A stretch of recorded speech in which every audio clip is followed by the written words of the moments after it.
In the last session, we discussed about the application engineering part in regard to the roles and responsibilities, followed by this. We even discussed about Negois, all that. Today, I'm going to discuss about the Splunk, right? So, how these dashboards can be created.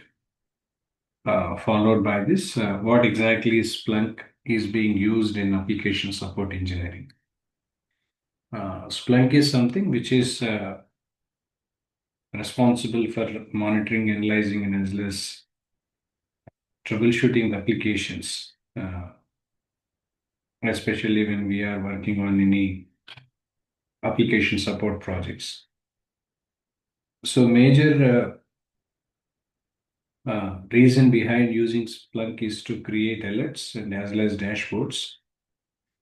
At the same time, using Splunk processing languages to write any queries, performing any kind of root cause analysis for any kind of incidents or any collaboration with any kind of teams to implement the kind of solutions we want to develop, which includes any performance stability, all this. As part of application support engineering, when we are working on Splunk application, which is cloud-based, of course, you can see here. There were many responsibilities we will be rendering. So before I'm getting into the dashboard creation, let me explain this so that you guys will understand better. One about monitoring and alerting, as I told you, because when we want to monitor any kind of system performance, we use Splunk. At the same time, if you want to create any alerts for any potential issues, etc., so for that everything, Splunk is being used. Next, for will be used even for incidents as well, also because if you want to troubleshoot as well as resolving any kind of application issues, or if you want to perform any root cause analysis, or if you want to manage any kind of tickets using a system like ServiceNow, all that. So for that, even Splunk is being used.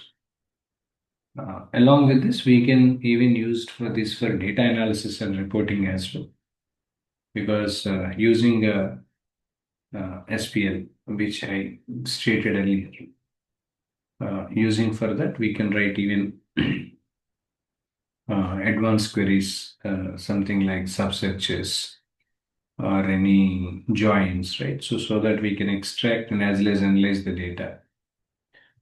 Next, we can create reports also. We can create some dashboards so that whatever the required key metrics that are to be visualized can be done in this. System administration, of course, is part of it. System administration can be done even. And we can create and maintain even operational process documents, anything. So for that also, even we use Splunk. So as a practical learning, being into the application support engineering or any other role, it's important for us to create some dashboards. So this is an application for Splunk Cloud. You can see here. This is for different purposes because for SITS reporting and or any kind of audit trails you want to maintain, or any cloud monitoring console if you want to create, everything can be created in this. So dashboard creation can be done. That is one thing we can do it. At the same time, if you want to see whatever the recently viewed one, if you want to see everything that can be seen here, followed by the history, etc., all that. So dashboard creation, where here you can see dashboard, home, create home dashboard. So dashboards can be created for different things. For example, if you want to manage any kind of audit trails, dashboard can be created for that. Okay, or else any kind of audit trail dashboards can be created, or any integrity checks or any kind of installed files, etc. So for that, right? So there are many things. I'm just taking an example over here, right? So whatever, let's say that workload management monitoring is something that I'm taking. Okay, one of the dashboard I created for workload management and monitoring.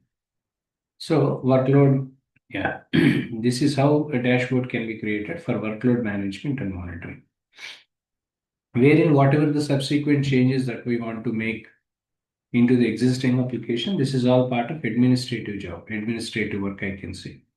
More of administrative task, administrative work can be done under administration part. Means if you want to make any changes on the existing application of cloud, can be done.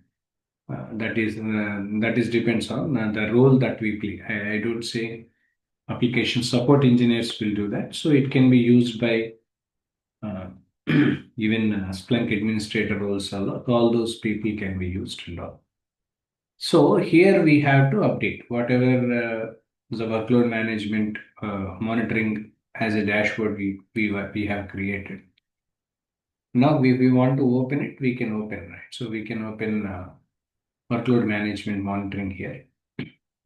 Means if you want to manage any kind of windows or if you want to specify any kind of roles, either it can be for index roles or it can be set shades, etc. Right? So everything, if you want to create, so everything can be used in this regard.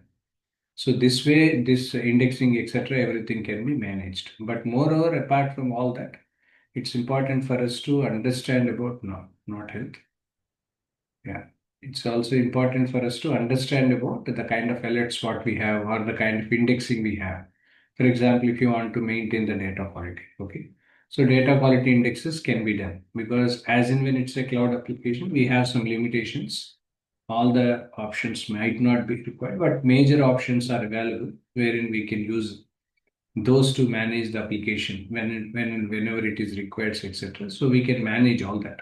So we can manage the messagings, right? So if you want to make any kind of changes on the existing data model, for example, if you want to identify and understand about the kind of data models that we are using here, even data model configurations can be done, which is part of administration.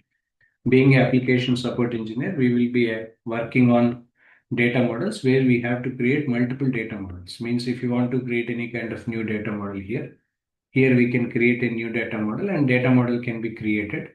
But make sure where this application is being related, because is it a cloud monitoring console or is it comes under, is it, are this application that we are creating for data model for any kind of Splunk security gateway or any kind of analytical workspaces that we have to select. So I'm selecting cloud monitoring console and whatever the necessary data models that we can create can be done. That is option number one. Option number two, if you want to upload new data model also can be created on that. So data model creation can be done using these data models, especially when we are working on the Splunk cloud. So as I mentioned about application support engineering point of view, understanding the indexing part of it, understanding the alert notifications, etc. At the same time, whatever the application management and monitoring to improve the performance of the application, or if you want to evaluate what is the performance of the application for this one we use.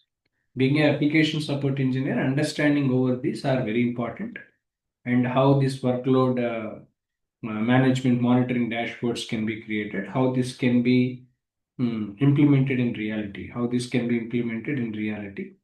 So that we must be knowing well in advance. This is something which we must be knowing, right? So when we are working on this is something that we need to be known, followed by whatever the different activities we have, etc. So that we have to be learned, right? So that's what uh, this is all about. So next one I discussed about the uh, alert part, right? So alerts, etc. So that part, etc. That will be discussed in the next session.